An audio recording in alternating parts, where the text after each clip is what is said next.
I just go back from watching How to Train Your Dragon. Oh my god. This movie. Let me tell you about this movie. But I'm getting ahead of myself. I'm going to break down this review into 5 different categories and see if the film is worth watching. Welcome to 5 reasons to watch or not to.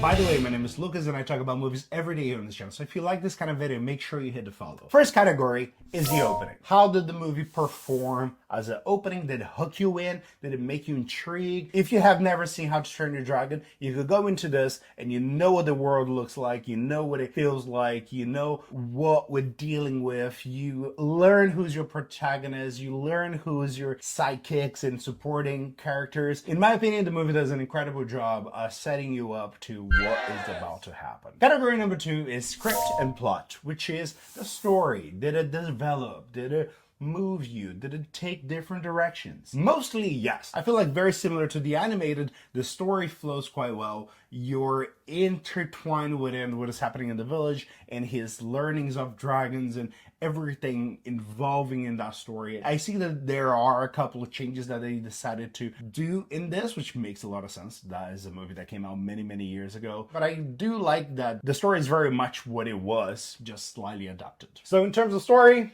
it's a thumbs up. Category number 3 is performance. How did the actors do? For me, the performance that really stood out was Nico Parker as Astrid. She really stole every scene she was in. She had a very strong presence every time she was on screen. Mason Thames as Hiccup did a great job as well. I don't think he was as strong as Nico was, but he really gave that feeling of weak and clumsy that we got from the animated. Category number 4 is the technical aspect. So this is your cinematography and anything really technical about the film. One thing that really caught my attention was the visual effects and the lighting. Those two often don't go too well together. When you make a movie that has a very clear stylistic vibe with lighting, often you're very strict with what you can do with visual effects, but given the fact that this movie is very heavily visual effects, it's absolutely incredible. I was in the big screen looking at every detail of how the light was hitting Toothless and everything was just beautiful. It never looks mushy, it never looks out of place, it just works beautifully. Now, category number 5 is the ending. How did the movie conclude itself? How to Train a Dragon is a franchise. It has, I don't actually know how many How to Train a Dragon movies there are. As we know, is a story that continues. But if you look at the first animated How to Train a Dragon, it's not a movie that necessarily calls itself for a sequel. It doesn't leave